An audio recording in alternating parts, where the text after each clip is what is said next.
Hey guys, what's up? It's Eric with Advanced Level Automotive. Welcome back to the channel. Welcome back to another video.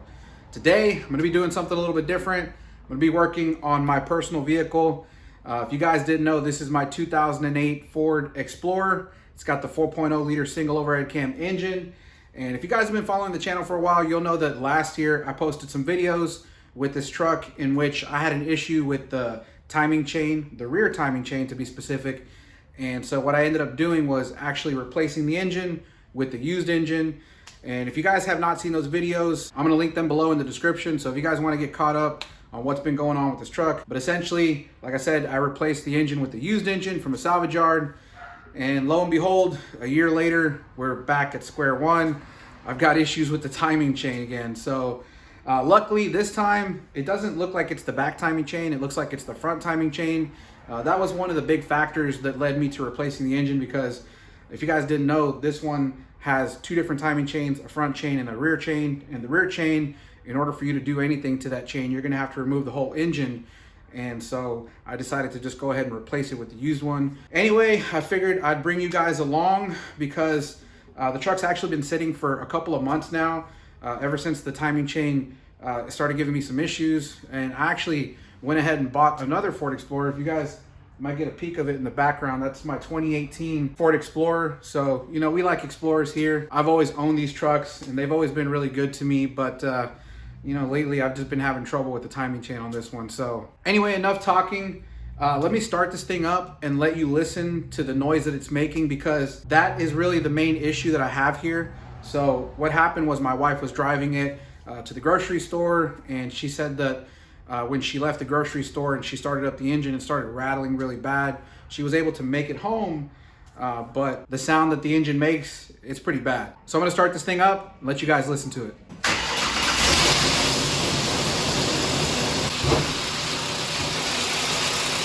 All right guys, so I wasn't lying when I told you how bad the noise was. As soon as I popped the hood and I took a look at the engine, I noticed what looked like an oil stain on the driver's side valve cover. So if you take a look at the valve cover, you'll notice all of this oil around here. And then if you take a close look, you can see there's a giant crack in the valve cover. Yeah, so whatever grenaded inside of the engine must have shot a piece up toward the valve cover, put a hole in it, and that's why this thing was shooting oil everywhere. So, you know, it's pretty unfortunate, but I am happy that, you know, it's on the front timing chain and not the back one, because like I said, the back one, you know, it's a lot more difficult to get to. It's a lot more difficult to work on. So as long as we're just dealing with the front, you know, I'm okay with that. A quick side note, before dropping this engine in there, I actually replaced the rear timing chain cartridge and both of the tensioners on here. So, you know, at least I know that everything on the back is new. I don't have to worry about it. And like I said, if our problem is up here, you know, it's a lot more easier to work with the front timing chain than it is the back one. So more than likely what happened is that the timing chain guide might have come apart, and maybe while the engine was spinning, it probably shot a piece of the timing chain guide up to the valve cover, and that's what caused it to split. I really don't think that there's a problem with the timing chain itself. I don't think the chain actually skipped. And the reasoning behind that is because there's no drivability issues. The engine doesn't misfire. It's got plenty of power. There's no check engine light. The engine starts right up and runs fine. So for that reason, I feel pretty confident that this engine is salvageable. I don't think I should be worried about an issue with, you know, valve to piston contact or anything like that, because more than likely this chain didn't skip. So the next step is definitely going to be to do a visual inspection.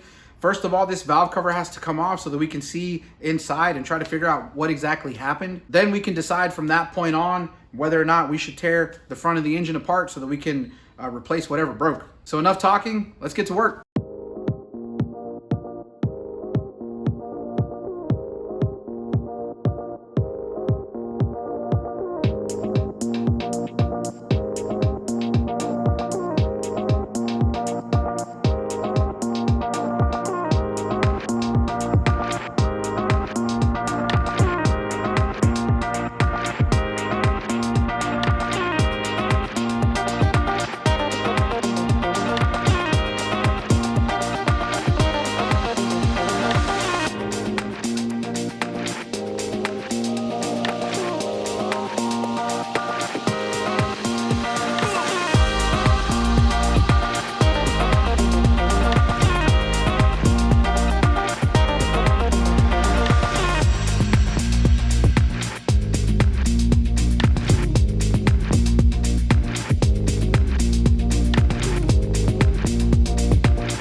All right, guys, so I've got both of the valve covers off, and it didn't take me very long to figure out what the problem was. So if you take a look at the timing chain over here, you can see where there used to be a guide right here. You see this thing that's broken and cracked and flopping around all over the place? This is part of the guide, or the tensioner, excuse me, because if you look right here, this is the hydraulic tensioner. Now this is a new hydraulic tensioner. I did replace it when I replaced the engine. So let's go ahead and try to push this thing in and see if it's collapsed. No, it's still got plenty of spring pressure, so this tensioner still looks like it's in good shape. But take a look at that tensioner arm right there. It is completely broken. And if you look on the other side, there's a little piece of, looks like a piece of the plastic guide. Let me see if I can dig it out of here. Ow. There we go. So there's a chunk right there that broke off. Now let's see if the other side is loose. No, this side's tight still. But yeah, this is where our issue is, man. This thing is flopping around, beating on the chain, and that's where all the noise is coming from. Now, like I said, I'm not really sure whether or not the timing chain may have jumped.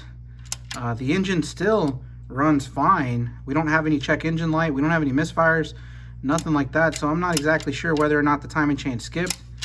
I mean, it looks like it's possible because look how much play we have in the chain here. But, well, on this side, it feels pretty tight. So maybe this is what's holding it together here. Yeah, because that feels pretty tight right there. So, I mean, I guess, like I said, we didn't really drive it very far before we decided to park it after the noise started. So we may have just avoided this thing skipping the timing and causing internal engine damage. Now, if you take a look at the other side, again, the timing chain on this side is actually on the back of the cylinder head. So if you look back there, you can see our timing chain, and you can see this is our new guide that I installed previously whenever I put the motor in. And this thing is still on there nice and tight. It's still intact, so looks like this side is okay. Our issue is definitely on this side. So really what I'm gonna have to do is go ahead and remove the water pump and the timing cover so that I can see the rest of it in there, because I guess what I'm trying to figure out is whether or not you know, we might have other chunks of this piece here laying in the oil pan, because if we do, we're definitely going to have to drop the oil pan in order to get the rest of these pieces out. So let me go ahead and pull the timing cover off, and we'll take a look at the rest of the damage. A few moments later. All right, guys, so real quick, let me show you something that I just found out while I was taking the radiator out. So if you guys look in here, you can see that I attempted to pull or remove the harmonic balancer, but there wasn't enough space in here for me to fit the tools. So I'm going to go ahead and pull the radiator out. So what I went ahead and did was I disconnected the hoses, got the condenser disconnected, so I'm ready, just about ready to pull this radiator out. But there's two transmission lines down there. You can see the inlet and the outlet, the two transmission lines. And so what I found out was that as soon as I started to loosen the transmission line down here, let me show you at the bottom. Take a look at the drain pan that I have down here. Now this is dripping from the transmission cooler line. Understand that I just disconnected or loosened the fitting for the transmission line, and there's coolant coming out. This here is a big no-no. There should not be any water or coolant in this line. This should only have transmission fluid. So here's a close-up of the transmission line going into the radiator. You can see that the quick connect fitting, I went ahead and I loosened it with the wrench because I tried to remove the line using a quick connect tool, but I was just having to fight it too hard and it was not coming out. So I decided to just use a wrench and loosen the actual fitting on the radiator. But as you can see, we have coolant coming out where there shouldn't be. You can see some of the transmission fluid starting to make its way out. Let me loosen the fitting up a little bit more and see if I can get it to start flowing a little bit. There we go. Got the fitting all the way out. And take a look at that. So now we have some transmission fluid. This is what it's supposed to look like. 2 weeks later. All right, guys, so fast forward. It's now been about a week since we last looked at the truck. And if you can guess from where we left off, I was pretty upset after finding out that I had water getting into my transmission. And so I did take some time to kind of decompress, think about things for a little bit, go work on other things. Again, this is my personal vehicle, so it's not in any kind of rush to get out of here. And I'm kind of trying to do things on the low budget side, trying to save as much money as I can, especially doing it myself. So Anyways, at that point in time, I kind of had to stop and think about things and decide whether or not it was worth it for me to continue to try to fix this thing, because if you guys didn't know, getting water in your transmission is actually a really bad thing. Once water or moisture like that gets inside the transmission and the water starts touching the material on the clutches, all of that stuff starts to disintegrate, and it's just downhill from there for your transmission.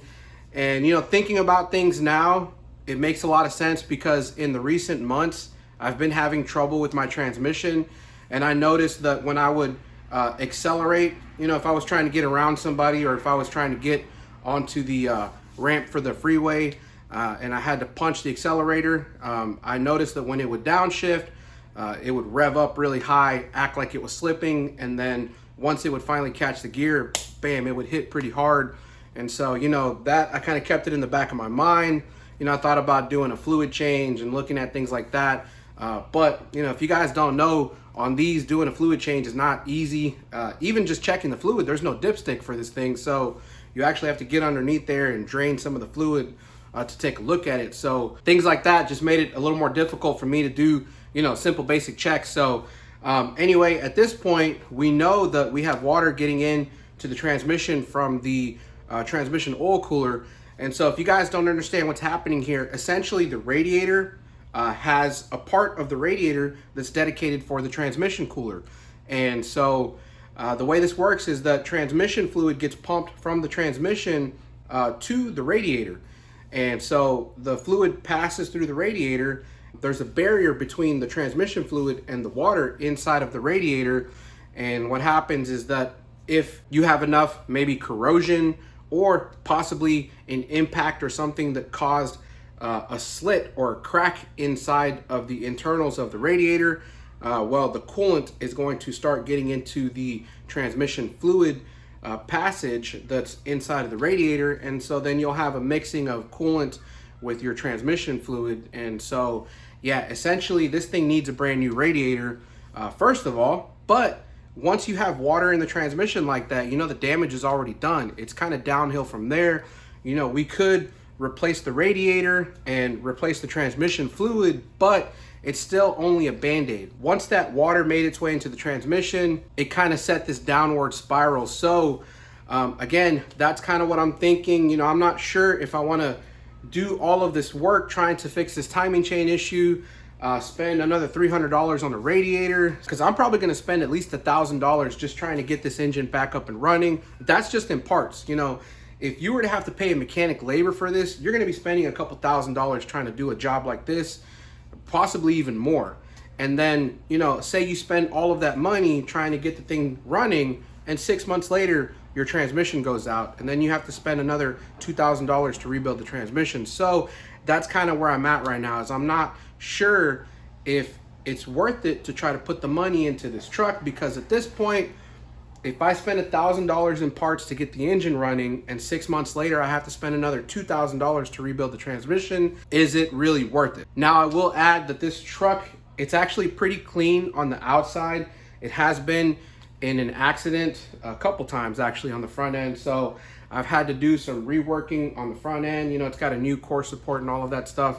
But the truck itself has almost 200,000 miles on it, and it's got a salvage title. So I did end up buying it back from the insurance company after they totaled it out. So having a salvage title does devalue the resale value of this type of vehicle. So, you know, that's kind of the thing that I'm taking into account when I'm trying to decide whether or not it's worth it for me to put all of the money into this vehicle to get it up and running, because I have to look at what the actual worth of the vehicle is. And, you know, if you get on Craigslist and whatnot and you try to find a 2008 Ford Explorer, they're generally not more than around $5,000 in running condition. And so, you know, if this truck is probably worth only maybe $3,000, $3,500 at that, and I have to put $3,500 into fixing it, then honestly, it's not worth it. So at this point, I haven't really decided whether or not I'm going to continue with fixing the truck. You know, I kind of wanted to just bring you guys up to this point in where I am as far as deciding what to do with the truck. But, you know, I do want to take a moment to show you the rest of the engine, because I actually took apart the timing cover. So I was able to remove the timing cover so I can see a little bit more of the damage that happened. And so, yeah, if you guys want to see it, let me show it to you. All right, guys, so once I got the timing cover off, this is the way I found it. I have not touched or moved anything. I just wanted to show you what lied behind the timing cover. So if you look here, this is going to be our primary timing chain. This is our crankshaft down here. And what you'll notice is if you look over here to the left, this tensioner is completely broken. Take a look at that. So this is not a good sign. Of course, you know, whatever happened probably started down here is my guess. So maybe this thing came apart first, and when it came apart, maybe a piece of whatever that was came up through here and did some damage to the one that came apart up here, if you guys remember, the other one that's broken up there. And so, yeah, this is the bracket for that tensioner arm. You can see that left us with a bunch of slack in the chain. Over here we have another guide. And is that a piece? Oh, look, check it out. There's a piece lodged back here. Let me, oh crap. That's a big piece actually.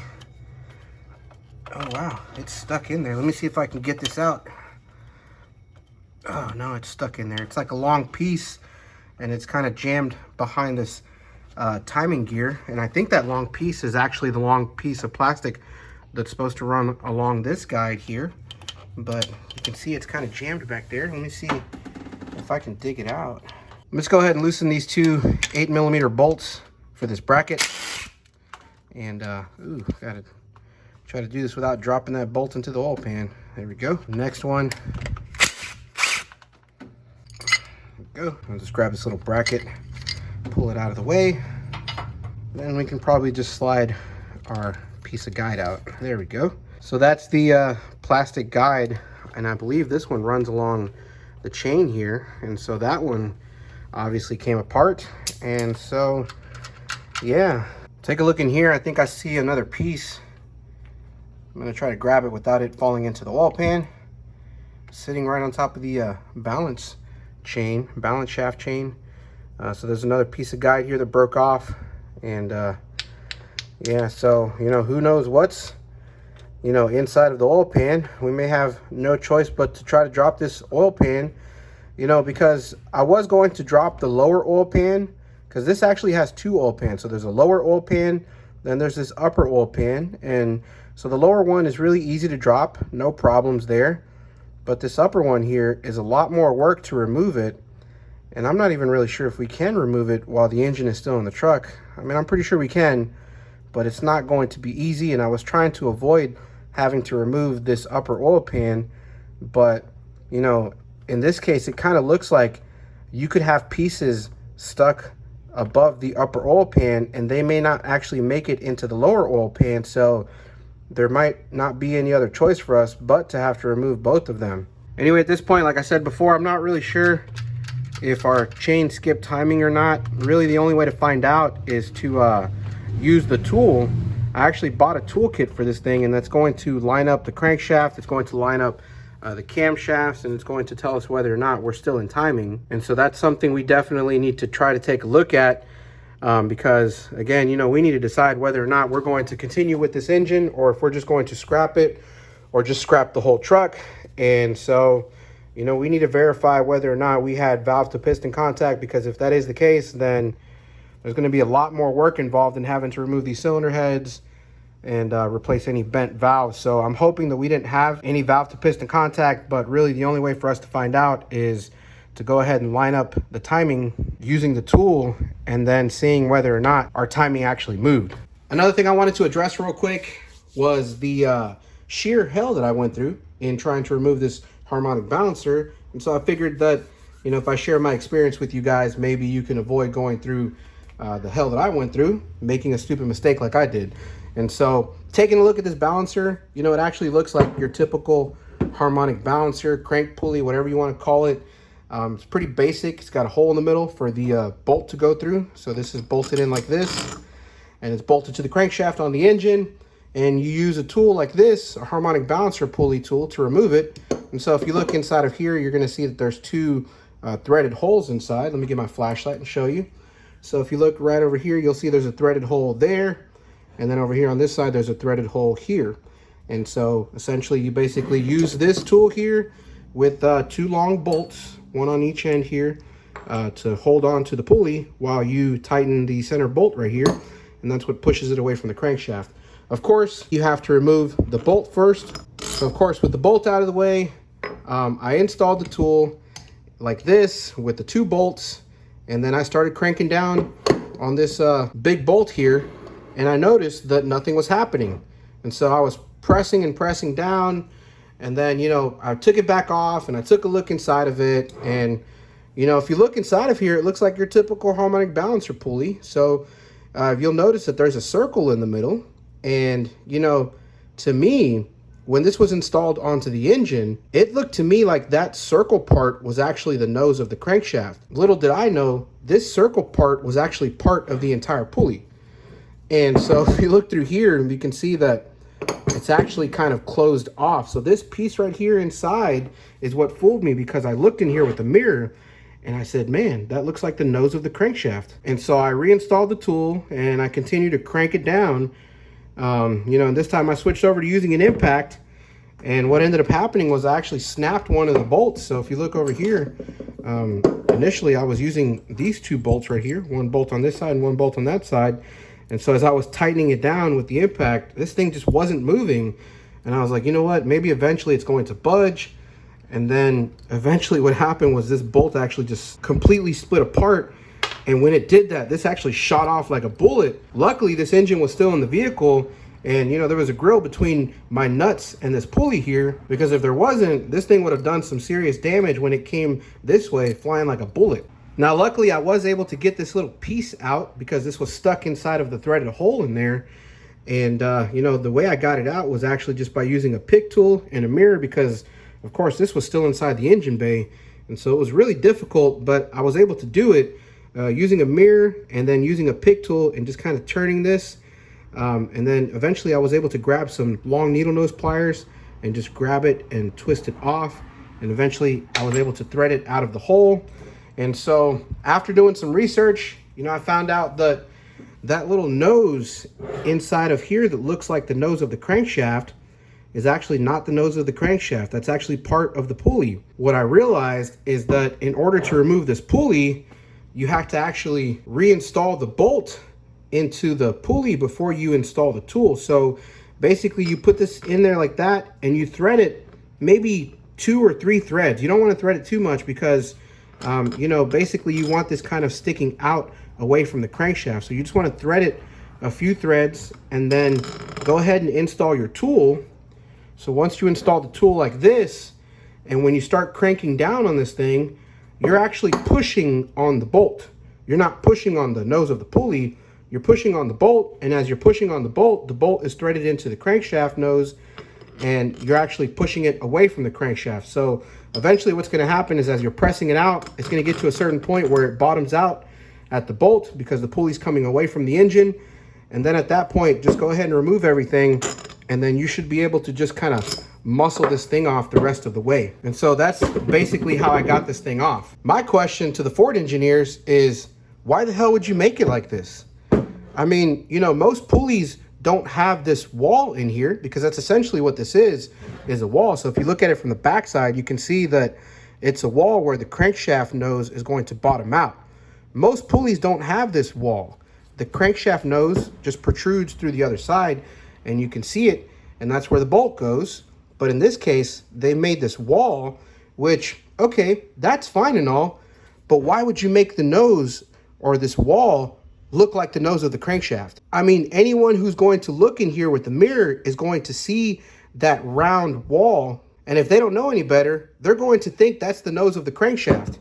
And so they're not going to realize that when they have this tool on here and they're pushing on this part right here and the pulley's not going anywhere, well, it's because they're pushing on the actual pulley itself, and so nothing's happening. And so, you know, like I said, that's just really aggravating. Anyway, I just wanted to mention that for anyone who might be running into this problem, or maybe if you are planning on working on one of these trucks and you have to remove this pulley, you know, make sure to take a close look at it because you might run into this stupid design.